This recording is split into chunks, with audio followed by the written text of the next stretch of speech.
Morning everybody, welcome to Kasyanno EZMath. We are now on lesson 20, Algebra Word Problems. In this lesson, you'll learn how to use algebra to solve real-world problems. And almost every day in our routine life, we go out for example, going out for grocery shopping, going to the mall, or simply going out to the gas station to fill our car's gas tank. We don't realize we've been doing calculations in our head, crunching numbers and running equations unknowingly. We've been using algebra, like how many gallons of gas you need to add up into your car's tank so you won't run out of gas for round-trip travel to a place until you can hit another gas station nearby. So these are all algebra. And in solving algebra word problems, we follow the following steps. And here they are. So the steps in solving algebra word problems. Number 1, read the whole problem. Number 2, underline keywords. 3, identify possible math operations. Number 4, write the variable to represent the unknown. Number 5, write the equation or inequality. Number 6, solve the equation or inequality. So in stage 6, you're solving for the value of the unknown or the variable assigned to the unknown. So in solving algebra word problems, the first stage is we recognize keywords in algebra word problems. And the second part is solving the word problems with the algebra techniques. And I had just mentioned about keywords in algebra word problems. If you remember, lesson 6, algebra word expressions, we have those keywords represented on the table, categorize the mathematical operations that needs to be done to represent an equation or an inequality. And here they are. These are the signal words you can identify in solving algebra word problems, categorized under addition, subtraction, multiplication, and division. So you will find those keywords, and all you have to do is identify those to easily solve problems. So and now we start solving problems, and we apply these steps one by one after the other. So we have the first problem. Paul is 10 years older than John. If the product of their ages is 600, how old are they? Okay, the first step is read the whole problem. And the second step is underline keywords. So what are the keywords? So 10 years older as a keyword. And the product keywords. And so those are keywords. So now next one is the third step is identify possible mathematical operations involved. So mathematical operations involved, that is, it says here 10 years older.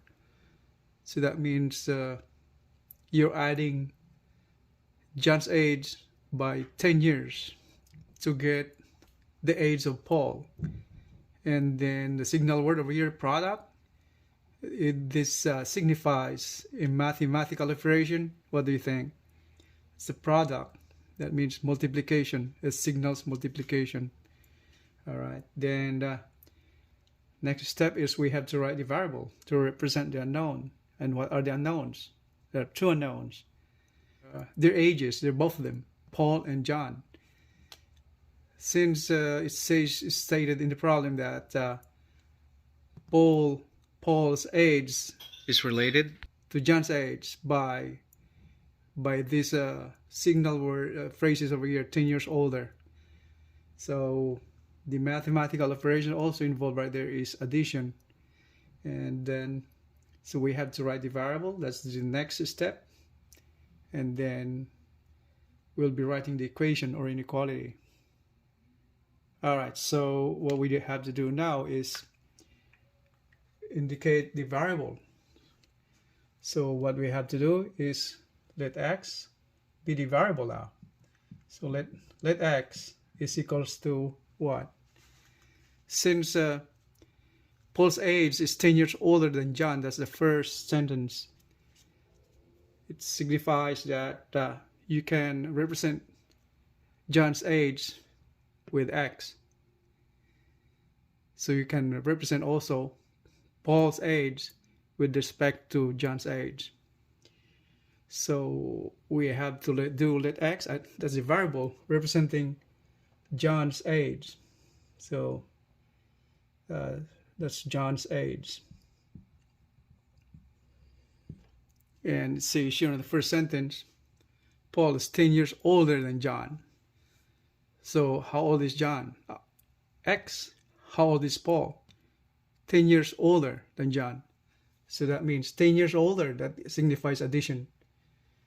So to represent Paul's age, that means add 10 to John's age since he's older by 10 years. So that is 10 plus X. That is Paul's age. All right. Next step to follow is write the equation or inequality. Is that inequality or an equation? So this is called an equation problem, not an inequality problem. Inequality is different from equation, where the inequality, the left side or the right side of the inequality are not equal, or they can be represented as less than or equal to or greater than or equal to. But an equation, both sides of the equations are the same or equated. They're literally meaning the same value. Okay. Now let's go back to our problem. The second sentence says here, if the product of their ages is 600, how old are they?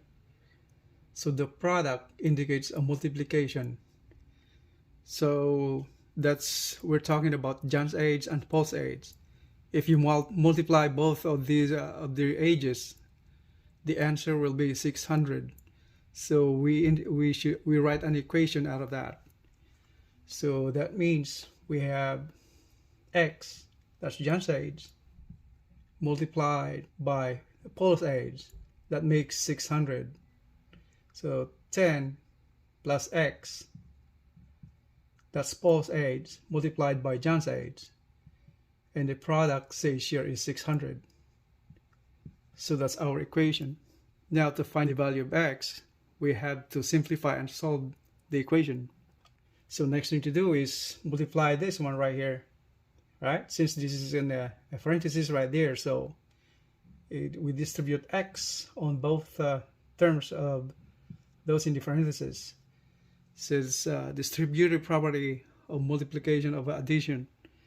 That's what it's called. So just go forward. So X times 10 is 10X plus X times X squared equals 600. Now we arrange the terms from X squared to the left. X is 10X, and transpose 600 to the left. From positive will become negative. We come up to 0. What's left on the right side of the equation? And to solve this equation is we have to use factoring. Solve to find the value of X. And for those who would like to know more about factoring, that's Lesson 7, Algebra Lessons, Factoring. So in factoring, we designate two parentheses side by side, and that equates to 0.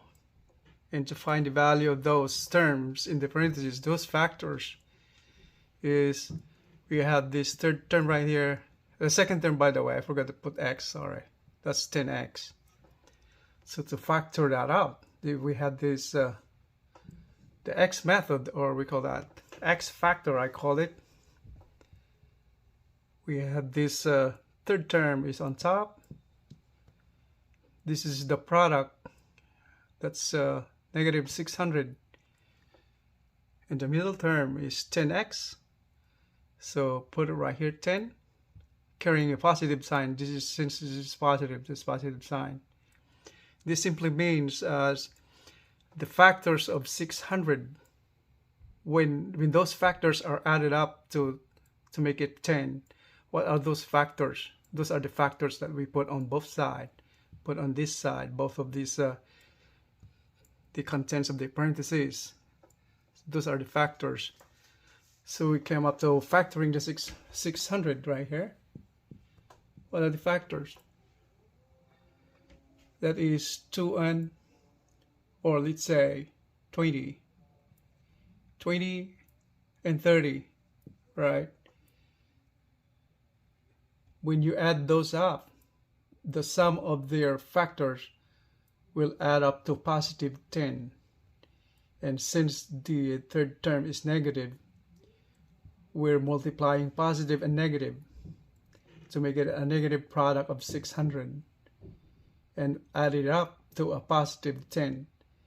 That means negative and positive, so these factors must be positive and negative. Since the middle term is positive, that means the bigger term, the bigger factor carries the positive sign. And the smaller factor, 20, is negative sign. Because when you're adding it up, 30 minus 20, 30 plus negative 20, that's you're subtracting. But in sense, you're adding, because positive and negative, you're adding that. You're taking the difference. So that is the difference of 10. 30 minus 20 is 10, positive 30. That's why the middle term is positive 10, because the bigger factor is positive. Alright, so the factors of 600 negative is 20 negative and 30 positive. Alright, so the left side carries those factors of x squared. So the factors are factors of x squared is x times x. So this goes in here. That's x. On the other side, that's x the same way. And if we go back here, take a look at these factors. Negative 20 can be represented as negative 20 over 1 divided by 30 over 1. Since the factors, there's no coefficient right here. The leading coefficient on x squared, there's no coefficient. That means it's 1. The coefficient is 1. That's why this one right here is 1. 1x, there's no coefficient. The same way on the other one. So that one. And the second one, the constant, is negative 20. That goes in here. Since it's negative, let's put negative 20 right there. And this positive 30, this goes in here. Alright.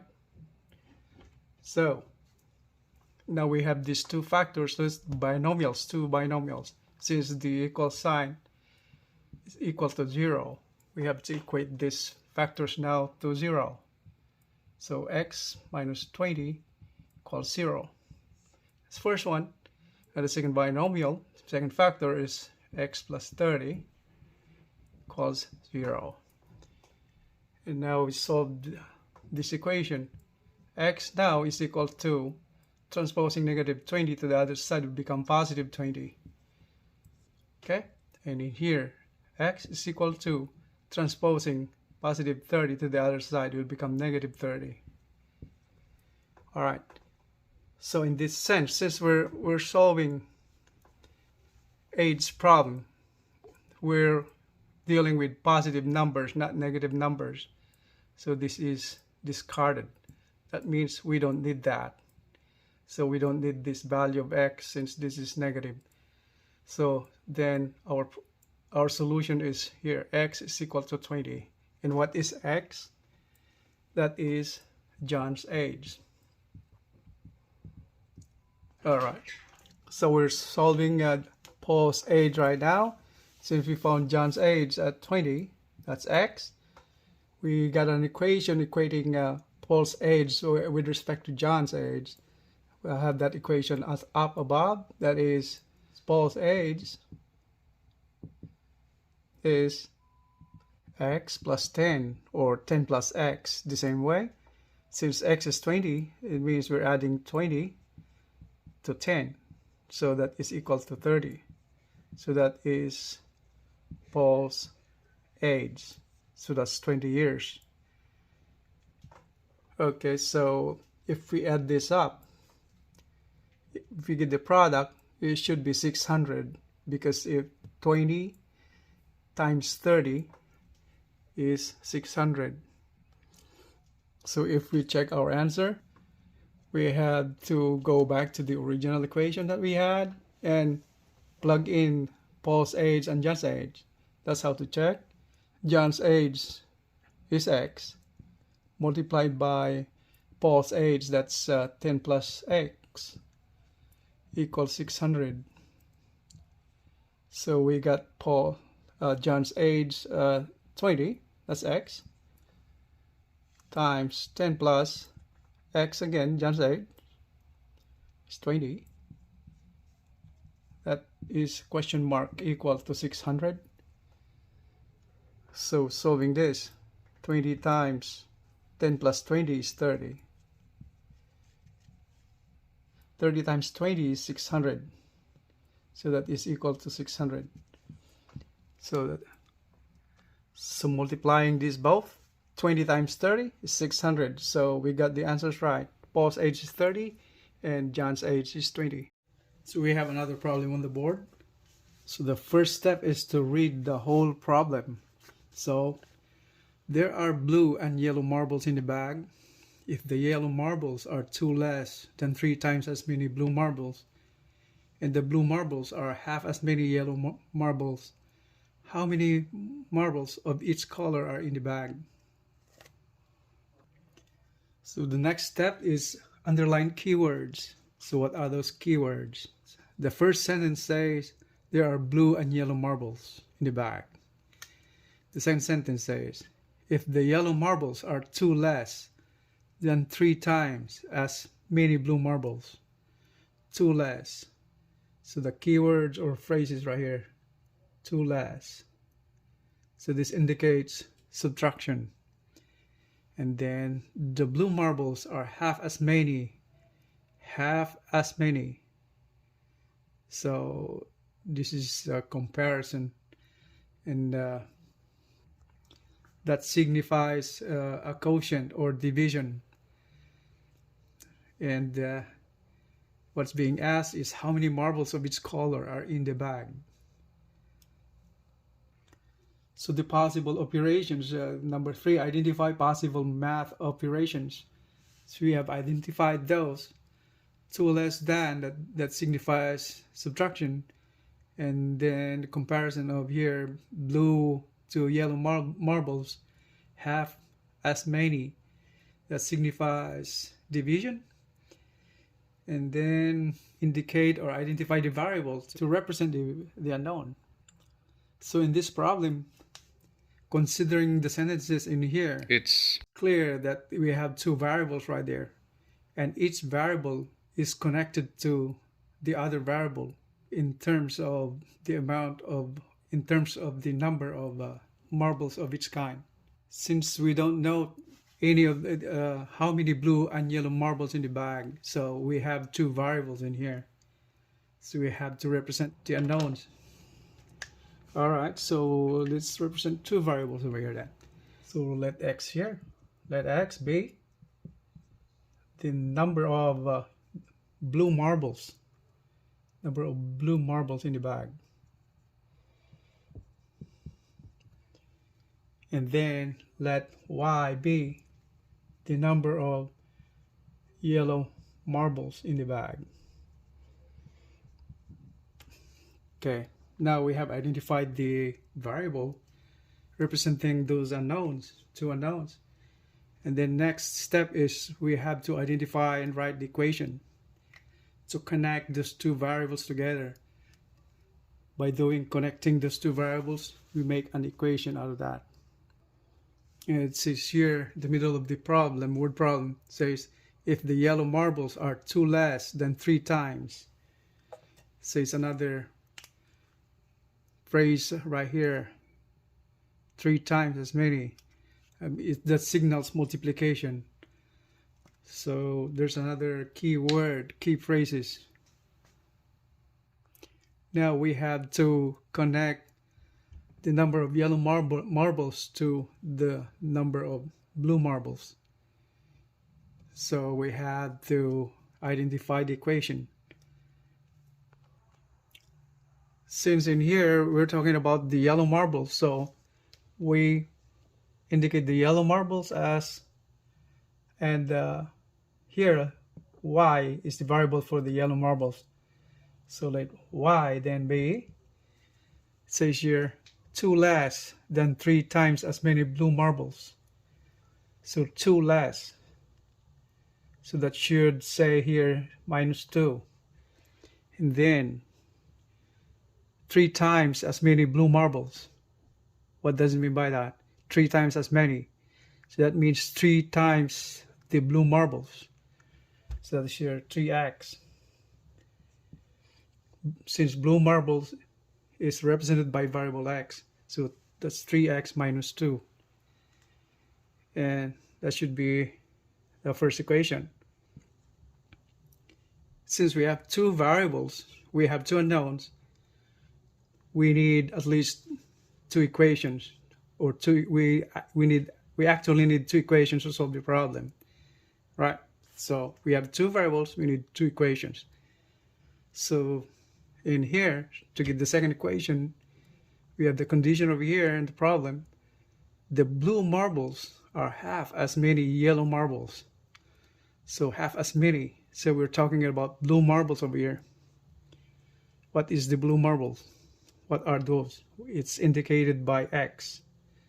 So it's here half as many yellow marbles. So that means we're here X is equal to half as many. That means half of y, since y is the variable representing the yellow marbles. So that's y divided by 2. So now we have 2 equations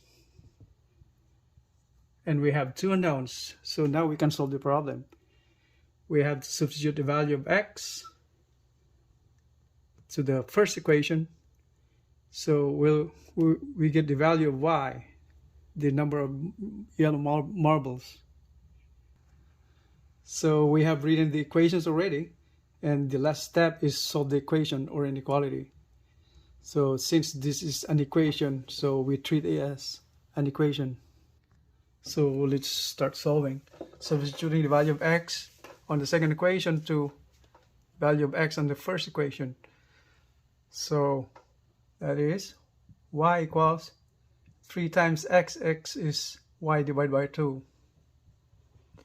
minus 2. And we have to simplify.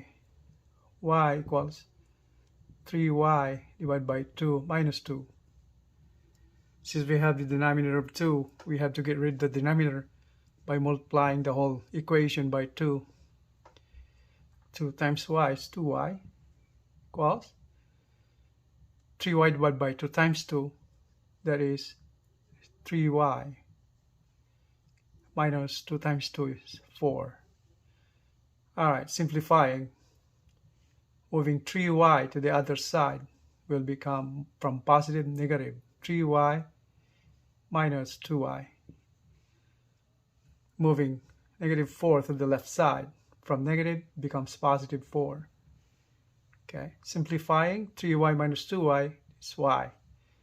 Y is 4, or y equals to 4. Okay. Now we have found the value of y. Y are those yellow marbles, so that this you have those yellow marbles. Okay, and we need to find the value of x, and those are blue marbles. So we equate the value of y to any of these original equations, 1 or 2. Since equation number 2 it's way simpler than the equation 1, so we use equation 2. So that is x equals to y divided by 2 equals 4 divided by 2.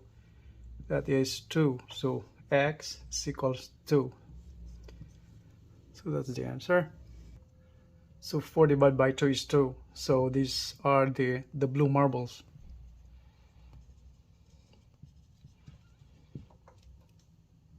So after solving those values of the two variables, we have to check our problem and just make sure we got those answers right. All right, so we have to check. And to check our answers is that we have to substitute the value of the variables that we found, x and y, into the original equation. Any one of those these two equations right here. There's just one this time. So it's y equals 3x minus 2. So where y is 4 and x is 2, substitute these values. All right, so that is 4 equals 3 times x. X is 2 minus 2. And question mark right there is 4 equal to 4 on that right side of the equation. So that is 3 times 2 is 6. Minus 2 equals 4. So that's the same. 4 equals to 4. So we have just confirmed that our answer is correct. Y is 4, x is 2. Here are 4 yellow marbles and 2 blue marbles. All right. We have another problem. Lenny and her brother are going to an amusement park to ride Ferris wheel. She has $80 in her pocket, and the entrance fee is $5 each. If each ride on the Ferris wheel costs $5, how many rides can they take riding together each ride? So we have just done the first step, reading the whole problem. Now, in this case, reading a problem, sometimes you have to read it several times to understand each one, because each sentence sometimes gets complicated, and reading the whole thing once can get you confused, combining all the so many things going on in the problem. Sometimes it gets complicated, so let's read it again step by step, sentence by sentence. Okay. Lenny and her brother are going to an amusement park to ride Ferris wheel. So two of them, Lenny and her brother. She has $80 in her pocket, and the entrance fee is $5 each. So in this stage, we're reading it the second time. Now we need to have those keywords now. They're kind of reappearing while we read. You need to spot those keywords. So those keywords to identify those mathematical operations. Since the next step is to identify the mathematical operations. So let's get that going. So we have just got the first sentence, and now second sentence says she has $80 in her pocket, and the entrance fee is $5 each.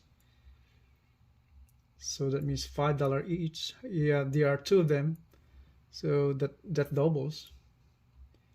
So each, it says there each. That means each can mean multiplication, or it can mean addition also.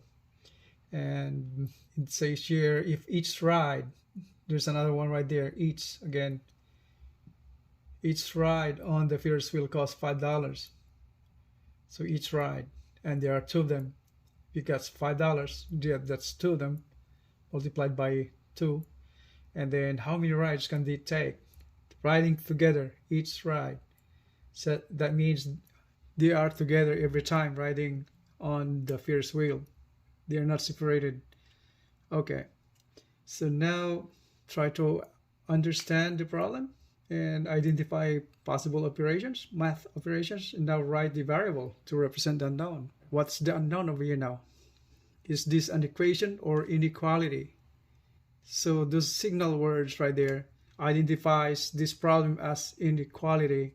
Since she has just $80 in her pocket, that means they cannot exceed $80 to spend in the amusement park. And there's the limit, 80. So this signifies the problem is an inequality problem.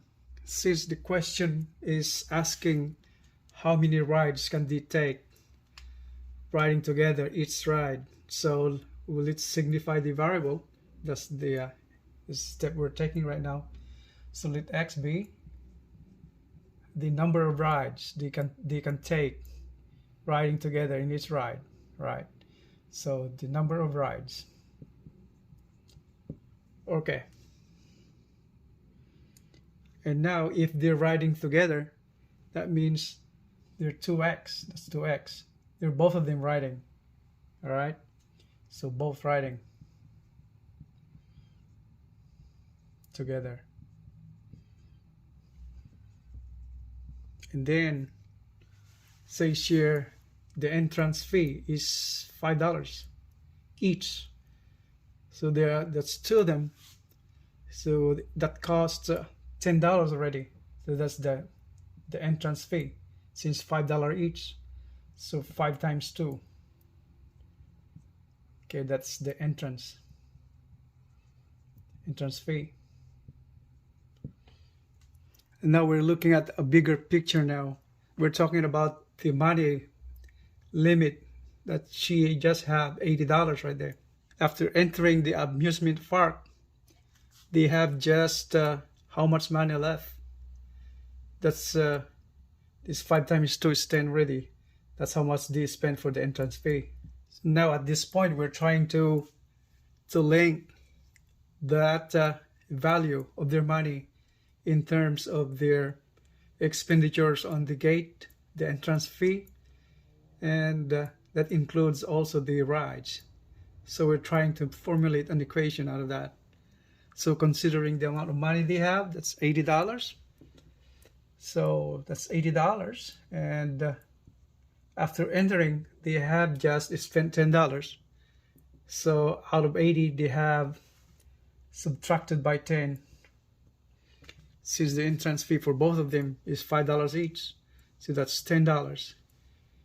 And for the cost of the ride will be the remaining of their money. And that's riding together. That means for each ride is $5. So instead of, so they should not exceed this amount that's left right there. What does it mean by that? So their expenditure should be less than this amount. So this signifies an inequality. So that should be less than or equal to this amount. And what is that amount? They're riding together. Since the ticket for the ride is $5. And for riding them 2 times, so two of them, so that is 2x. So this means just 2 tickets for the ride. And then we multiply it with the cost of each ticket. So that is $5 right there. So we multiply it by 5. This simply means that the amount they can only spend riding the Ferris wheel is not to exceed the remaining amount of money they have after entering the gate. So that's why this inequality sign over here, this amount should be less than or equal to the amount left in Lenny's pocket. Now we have just signified the inequality, since this problem is an inequality problem. So the next step will be solving the inequality and find the variable x, find the value of that variable x. In solving an inequality, it's the same as solving an equation, but we have the inequality sign. So in here, all we have to do is simplify like we're solving an equation. So this multiply this term, 2 times 5 times x, that is 10x, less than or equal to 80 minus 10, that's 70. And we have to find the value of x the same way we're solving now as a normal equation.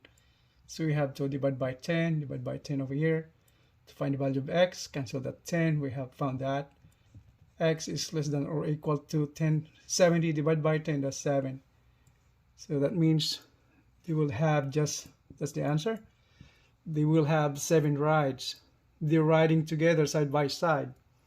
So if we get that x is equal to 7 rides, That means for two of them, that cost them 70.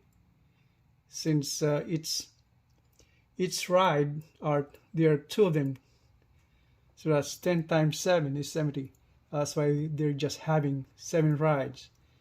But the actual rides, considering two of them, that's 14 rides. But since they're riding together side by side, they have just 7 rides. Alright, we have just solved real world problems. And to recap this lesson 20 algebra word problems, we have the steps once again to follow in solving algebra word problems. Step 1 is read the whole problem.